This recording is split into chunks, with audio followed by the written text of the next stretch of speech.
वही rescue operation पर update आपको देते हैं। ऑगर मशीन के फंसे ब्लेड को निकाला गया है, पाइप से पूरी तरह निकाला गया है ऑगर मशीन का ब्लेड। अब मैनुअल ड्रिलिंग पर काम शुरू होगा और सेना ये मैनुअल ड्रिलिंग करेगी। सेना को पूरा मोर्चा दे दिया गया है संभालने के लिए, क्योंकि ऑगर मशीन से जो ड्रिलिंग की जा रही थी उसमें दिक्कतें आई हैं और अब बताया जा रहा है कि अब मैनुअल ड्रिलिंग का काम शुरू होगा। सेना ये पूरा ऑपरेशन संभाल रही है। अब तमाम एक्सपर्ट्स भी लगे हुए हैं, लेकिन अभी तक इसमें सफलता नहीं मिल पाई है। ऑगर मशीन के फंसे ब्लेड को निकाल लिया गया है, पाइप से अब पूरी तरह से निकाला गया है ब्लेड। अब अगला जो टारगेट है वो मैनुअल तरीके से ड्रिलिंग का है।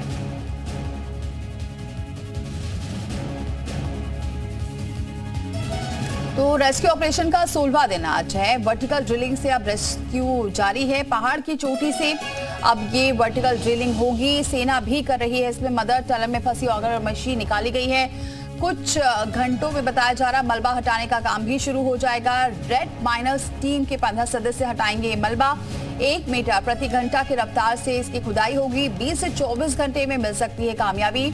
टनल में ऊपर से वर्टिकल ड्रिलिंग की बात की जा रही है। मजदूरों के लिए खाद्य पदार्थ भी स्टोर किया गया है। 12 दिनों का खाद्य पदार्थ स्टोर किया गया है और बताया जा रहा वक्त जरूर लग सकता है, लेकिन अब नए सिरे से ड्रिलिंग की जा रही है और उम्मीद ये की जा रही है कि बहुत जल्दी निकलेगी ये 41 जिंदगियां। उत्तरकाशी में मजदूरों को सुरंग से सुरक्षित निकालने के लिए हर मुमकिन कोशिश की जा रही है। ऑगर मशीन के फेल होने के बाद अब वर्टिकल ड्रिलिंग जारी है। विशेषज्ञों का मानना है कि अगर मशीन के टुकड़े सावधानी से नहीं निकाले गए तो इससे सुरंग में बिछाई गई पाइपलाइन टूट सकती है और अगर कोई रुकावट नहीं आई तो 100 घंटे यानी 4 दिन में मजदूरों तक पहुंच जाएंगे। सिलक्यारा टनल में फंसे मजदूर के परिवार से उत्तराखंड के मुख्यमंत्री पुष्कर धामी ने चंपावत में मुलाकात की। सीएम धामी ने उन्हें भरोसा दिलाया कि टनल में फंसे सभी श्रमिकों को जल्द ही सुरक्षित निकाल लिया जाएगा।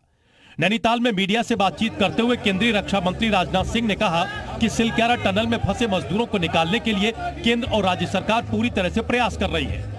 हमारी पूरी सरकार ही नहीं, सारा देश चिंतित है जो टनल में हमारे मजदूर भाई फंसे हुए और यहाँ के मुख्यमंत्री धामी जी पूरी तरह से पूरा समय दे रहे हैं सर और उसकी निगरानी कर रहे हैं। उधर मौसम विभाग ने उत्तरकाशी में अगले 2 दिनों में बारिश की आशंका जताई है।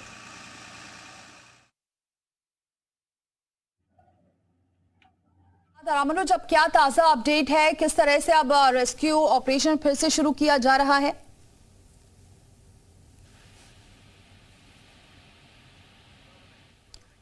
बातचीत करेंगे रामानुज से, लेकिन आपको बताएं कि वर्टिकल ड्रिलिंग से रेस्क्यू जारी है, लेकिन अब चूंकि सफलता हाथ नहीं लगी है इसलिए और भी विकल्पों पर विचार किया जा रहा है। तस्वीरें आपके सामने हैं, 2 तस्वीरें आपको दिखा रहे हैं। 41 मजदूर हैं जो फंसे हैं, लेकिन उन्हें निकालने की मुहिम लगातार जारी है। 16वां दिन है और अब फिर से बताया जा रहा है कि मैनुअल तरीके से ये रेस्क्यू किया जाएगा, ड्रिलिंग की जाएगी, जिससे जो अब तक की दिक्कतें आ रही हैं वो दिक्कत ना हो, क्योंकि लगातार रेस्क्यू ऑपरेशन चल रहा है। नए नए विकल्पों के जरिए ये रेस्क्यू ऑपरेशन किया जा रहा है, लेकिन कुछ ना कुछ दिक्कतें आ जा रही हैं जिसकी वजह से रेस्क्यू ऑपरेशन सफल नहीं हो पा रहा है। जानकारी ये मिल रही है कि अब मैनुअल तरीके से ड्रिलिंग की जाएगी। सेना ने भी मोर्चा संभाल रखा है, तमाम एक्सपर्ट्स की टीमें वहां पर मौजूद हैं। रामानुज सीधे हमारे साथ जुड़ चुके हैं इस खबर पर, क्योंकि रामानुज लगातार अपडेट हम तक पहुंचा रहे हैं ग्राउंड जीरो से। रामानुज, अब क्या ताजा अपडेट है? दीपाली, आज के 2 बड़े अपडेट हैं। पहला अपडेट यह है कि आज प्रधानमंत्री के प्रमुख सचिव पीके मिश्रा और उत्तराखंड के मुख्य सचिव एसएस संधू के साथ में आपदा प्रबंधन सचिव नीरज खैरवाल और इसी तरह से NHIDCL के MD महमूद अहमद, ये सब एक बार फिर से टनल की साइड पर आने वाले हैं। और टनल की साइड भी दिखा दें दर्शकों को कि यहीं पर इसी टनल के ठीक मुहाने से आसपास का जहां पर ये पूरा कैंपस है, वो लगातार यहाँ पर जो अलग अलग एजेंसी एनएचपीसी के एक्सपर्ट्स हैं, खासतौर से NHIDCL के, और इसी तरह से आप अगर देखेंगे आप तो TSDC के, ONGC के, उनकी सबकी मॉनिटरिंग में पूरा काम चलता है। आप यहाँ पे देखेंगे तो अभी भी SDRF के जवान आपको टनल के बाहर निकलते हुए दिखाई दे रहे हैं। तो आज की जो प्रमुख यानी कि सबसे बड़ी खबर है इस टनल से वो यही है कि प्रधानमंत्री के प्रमुख सचिव आ रहे हैं। पूरे इस रेस्क्यू ऑपरेशन का वो ना सिर्फ वो जायजा लेंगे, अधिकारियों से फीडबैक लेंगे, साथ में